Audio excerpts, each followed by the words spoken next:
This is OneWrestling.com, 24/7 wrestling news.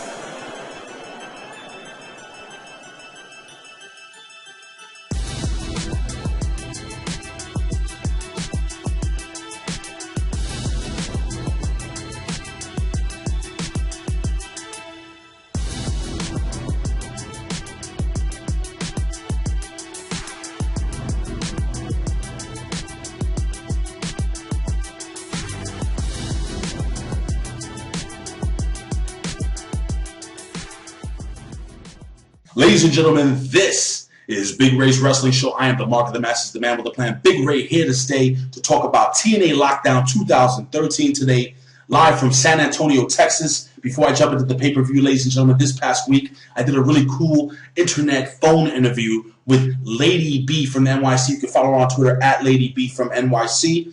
On at Vogue Nation, you can also follow them on Twitter. And it was really cool. We spoke about everything from the WWE, TNA to women's wrestling today, so on and so forth. I also have been doing, will be doing some face-to-face recaps of Raw with Bill Apter, hopefully every single week after Raw, so look out for that at OneWrestling.com or YouTube/OneWrestlingVideo. Of course, you know you can follow me at Big Ray Show on Twitter. Let's jump into the action, ladies and gentlemen. The X Division Championship is on the line. A great way to start the pay-per-view, ladies and gentlemen. I was really interested to see this match. And again, I wasn't really happy to see Kenny King the way he won the championship. I wasn't really excited about the way he won the X Division Championship, but I think he will have a nice run as a heel X Division champion. Phenomenal talent. Now, we have Christian York and Zema Ion, who are also great talents. And the match was actually really good. A lot of high-flying spots, a lot of close two counts, a lot of fast-paced action. Basically, at the end of the match, Christian York tries to go for the moon swing, but Zema Ion, but it's broken up by Kenny King. Kenny King then basically tries to attack Christian York. York tries to roll him up and only gets a 2 count. Kenny King then counters an attack by Christian York, hitting a DDT for the win. 1, 2, 3. Kenny King wins. So I think there's a little feud brewing between Christian York and Kenny King. I think it'll be really cool. What do you guys think of maybe perhaps a Zema Ion face turn? I think it'll be, some people mentioned it on Twitter. I don't think it's a good idea. I think Zema Ion is actually a really good heel. And I like Zema Ion, and I think Zema Ion will also hold the X Division Championship down the line a couple of more times. But we move on to an interesting match between Joey Ryan and Joseph Park. Now, Joey Ryan gets on the mic and he cuts a promo before the match saying how everybody in Texas is fat, and he's making fun of Joseph Park being fat. And Joseph Park music hits, and I got to be honest with you, one of the biggest pops of the night. A lot of people hate Joseph Park. A lot of people love Joseph Park. I am one of the people that really enjoy watching this character on TNA Wrestling. He goes into the ring, and they go back and forth on the mic, and Ryan basically says size matters, because Park is much bigger than him, but he says it matters where it counts, if you know what he's talking about.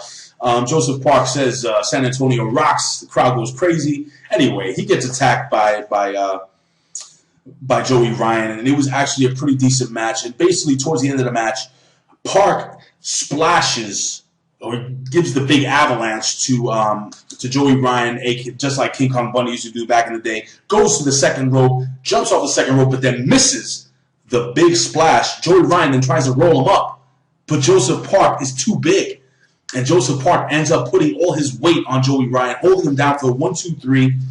I thought it was a fun match. Good way to put over Joseph Park. Joey Ryan, we haven't seen him much on TNA Wrestling. If anybody knows why he hasn't been on TNA Wrestling or on TV, please let me know. Leave a comment below here at OneWrestling.com or YouTube/OneWrestlingVideo, or hit me up on Twitter. We move on to an interesting TNA Knockouts Championship match between Gail Kim and Velvet Sky. Now, wrestling fans, Taryn Terrell, we all know that she came over from the WWE, and she was a wrestling talent there. Now, Taryn Terrell actually ends up getting involved in the match. See, Gail Kim gets a close 2 count, and she wasn't happy that Taryn Terrell didn't count a little faster, and Taryn Terrell is finally fed up. She ends up slapping Gail Kim in the face. She ends up spearing Gail Kim, onto the mat, and then basically it allows the champion Velvet Sky excuse me, to go over and hit the butterfly wings and beat Gail Kim. So now it appears that Taryn Terrell will be an in-ring performer. Interested to see. So we have a new TNA knockout, it appears, because I don't see her being a referee anymore. She got involved in the match. She caused Gail Kim to lose this match, ergo not giving her a fair shot to win the championship. So I would like to know what you guys think about Taryn Terrell. I never saw anything special about her in the ring. She's a good-looking girl, and that's about it. So, and you guys know how I feel about the TNA knockouts. I really loved them about 2 years ago, and I saw that they were focusing on the wrestling. But again, I'm seeing a lot of athletic models when we have a lot of really, really good professional female wrestlers. But you know what? Excuse me. Check out my interview with Lady B in NYC, and we talk about that. But anyway, we move on to another interesting, fun match between Robbie E and Robbie T. Robbie E basically cuts a promo with JB in the back saying that he's going to make Robbie T, or Rob Terry, his hoe tonight. Well, very interesting, because when Robbie E gets into the ring, it appears that he kind of ate his words and he goes to hug Rob Terry. And he does. And he's apologizing. But Rob Terry does not want to have anything to do with it. Rob Terry basically dominated this match. Rob Terry goes over really, really big, hitting him with 2 big clotheslines, a huge overhead power slam, 1, 2, 3. Rob Terry defeats Robbie E. And I see, again, Rob Terry's character developing. Rob Terry showing a lot of charisma over the last couple of weeks. He's a big guy. He's getting much, much better in the ring. I mean, you have to watch him from a year ago to now. I think it's a totally different person, and I am really interested to see where Rob Terry is going.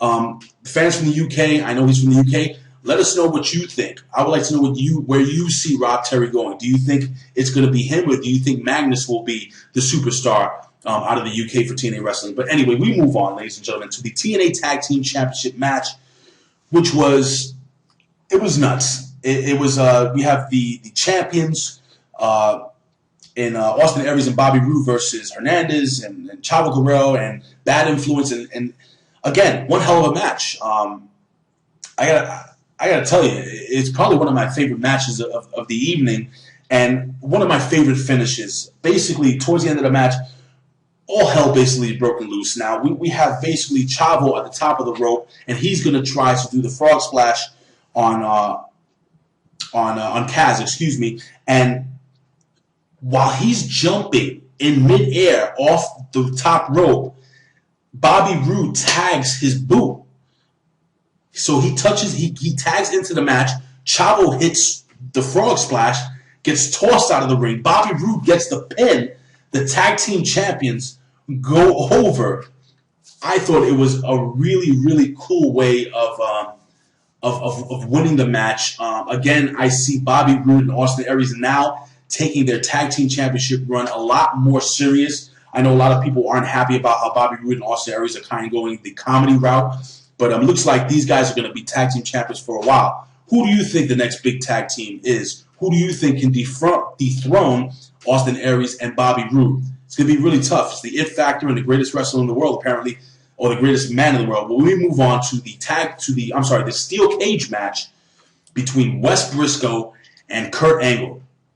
And basically, this was a beating. Kurt Angle destroyed the young Briscoe. He destroyed Wes Briscoe the entire match. He hit him with suplexes. He hit him with double leg takedowns. He basically just beat the living crap. And he dominated the entire match. Now, towards the end of the match, Kurt Angle had accidentally or on purpose knocked out the referee, and he had Wes Briscoe in the ankle lock. Wes Briscoe tapped out, so Kurt Angle should have won the match. And then Kurt Angle actually exits the cage, so he should have won the match again. But again, the referee was knocked out. So while his back is turned, we got D'Lo Brown, the vice president of the Aces and Eights, who basically attacks Kurt Angle, slamming into the cage, throwing him into the ring, dragging Wes Briscoe outside the ring. The referee conveniently wakes up at this time. Wes Briscoe goes over Kurt Angle. So Wes Briscoe, the rookie, defeats the wrestling legend Kurt Angle in this grudge match. I see them having a couple of more matches before the end. Now, what do you think about Wes Briscoe? My personal opinion, Wes Briscoe, he is a Briscoe. In ring, he's pretty good. His mic skills, again, I'm not a professional wrestler. I think he needs to work on it. Not really believable, but again, that's my opinion. We move on to the Lethal Lockdown. Team TNA, Sting, Magnus, Samoa Joe, James Storm, and Eric Young versus the Aces and Eights, Devon, Mr. Anderson, Mike Knox, DOC, and Garrett Bischoff. This was one hardcore beatdown match. Really, really good match. Could have been the best match of the evening. It's between that match and the Tag Team Championship match. And basically Sting was the last person because, they come in the ring one at a time.